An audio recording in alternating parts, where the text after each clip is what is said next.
Okay, so what's your read on Kentucky? Because I know a lot of people see the potential in the Wildcats, and it does feel like a team that normally warms up this time of year because traditionally Kentucky, in years past has been a team that has a bunch of one and dones. They don't really find their team chemistry until March because it's usually a bunch of different guys. But I know some people are high on the Wildcats, and this was a big road win.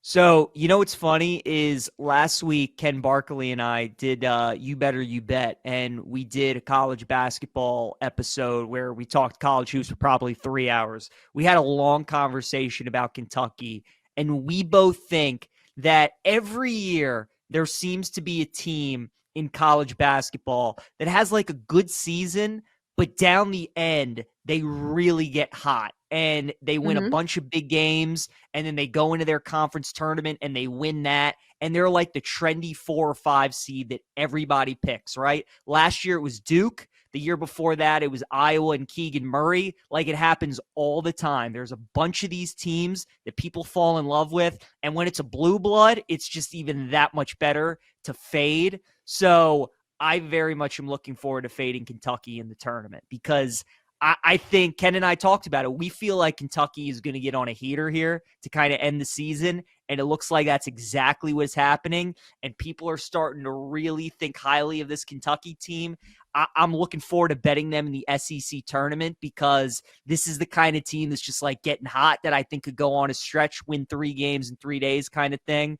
But then once they get into the tournament, that defense, Chelsa, like at that win was great. At the end of the day, they won. Their offense looked good, but at the same time, they gave up 89 to a Mississippi State team that's like really not that great defensively. That win against Bama was awesome when they scored 117. They also gave up 95. You're just not going to win games like this in the tournament. You're not going to win 6 games like that. Kentucky win a game in the 60s. Can they win a game in the low 70s? I don't know if they can. That defense is still a big question mark for me, and they just feel so much to me like that Iowa Keegan Murray team, that Duke team. So personally, I'm rooting for them to continue to keep winning. Let them keep winning. Let everybody keep getting excited about them, build up that hype. And then once they get into the tournament, Chelsea, if they can give us like a nice 4-13 matchup with Kentucky and like Samford or Appalachian State or one of these teams, I think they're going to be a good upset candidate for sure. Ooh, I do like those mid-major clubs. There are some good mid-major teams this year. Some teams that can really score. Like, look at Indiana State. Don't they score like a bunch of points per game? One of the better offenses in the mid-majors. So we shall see if that's the case for Big Blue Nation. You were talking about the Bulls. Like, if you were the GM of the Bulls, what do you think they need to do? Do you think they have any players that like that you would build around? Do you think they just need to completely blow it up and just hope that maybe they strike gold with like they get their Giannis or they get their Jokic? Like, if you were GM of the Bulls, what would you kind of do to get this team back into, the early mid 90s days?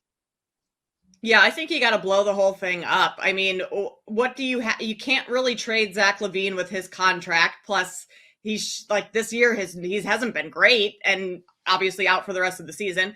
Alex Caruso would have been a piece at the trade deadline where you could actually get some stuff back for. I love Caruso, so I don't want to see him go, but they didn't do that. Jerry Reinsdorf loves to be just like 500 every year because it's enough to stay competitive to sell tickets, but not enough to actually like make a deep run in the postseason. But so this is like his sweet spot. This is what he loves, sit around the 500 mark, maybe a little bit above, get a first round playoff spot, or now I guess maybe even just a play in and compete that way. But because then fans will still be interested. They're still going to come to the game, but you don't have to pay, go out and get massive players. I don't know. I think they need to just tear the whole thing down, start over, build in the draft, like do the whole OKC deal, get a ton of draft assets and draft stock and build that way. I mean, it's worked for the Thunder. Who are some other teams that are building that way? I mean, Charlotte that's a completely different story. Wizards are trying to do that. Yeah, the Wizards are trying to do that, but I think you follow that model. I mean, it's going to suck for a couple of years, and Chicago fans, Bulls fans aren't used to being like absolutely terrible, but we might just have to deal with it if we want to have a good team going forward, or be able to have a championship caliber team at some point. With the way we're going right now, that's never going to happen. And the sad part is I think ownership is just kind of okay with that, which sucks for Bulls fans who want to see their team actually be able to compete for a title someday. It hasn't come close since the Jordan era, and I guess maybe a year with Derrick Rose before he got injured. But other than that, it's been awful basketball in Chicago. And this is a fan base that deserves good basketball after what we've seen in the 90s. I will say, when it comes to the number one pick, though, I would be shocked if the Bears don't get Caleb Williams. Like, I really would. They've had the number one pick 2 years in a row. And knowing that you essentially could have gotten CJ Stroud, you didn't. And he looks like he's going to be one of the next best quarterbacks in the league. And now you have this QB class coming out, whether it's Williams or May or Daniels, whoever it may be. And I mean, Caleb Williams is being talked about like he's being compared to Mahomes, and not saying he's going to be that, but just like, you watch him play and you certainly can see similar traits between the two guys. I just think, especially in a town like Chicago, who is starving for a good football team and wants a quarterback that they can rally behind, the fact that they passed on Mahomes, they passed on Deshaun Watson, they passed on Stroud last year. Like, I just think even though they necessarily don't want to, I think they have to get Caleb Williams. It reminds me a lot of when the Pelicans had the number one pick in the NBA draft years ago, and it's like you almost had to take Zion Williamson. Like, even if you thought Ja Morant was better, like, you just have to do that almost for like your team, for your city, because it's almost worth taking a player like that with all the hype and not having him turn out to be as good as you thought he would, than passing on him and having him be what we thought he would be. So, Caleb Williams, obviously there's a lot of opinions on him, if he's going to be great, if he's going to be a bust.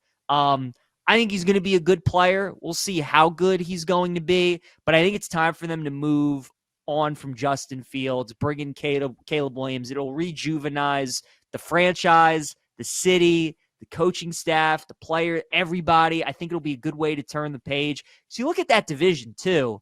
I mean, the Packers have found their quarterback of the future. The Lions are going to be competing for a Super Bowl this year. If Minnesota brings Cousins and Jefferson back, they're going to be a playoff caliber team. So the Bears, they got to find their guy for the future. And maybe it's Justin Fields, but I think in this case, Chelsa, just because of the history especially, they got to go with Caleb Williams, in my opinion.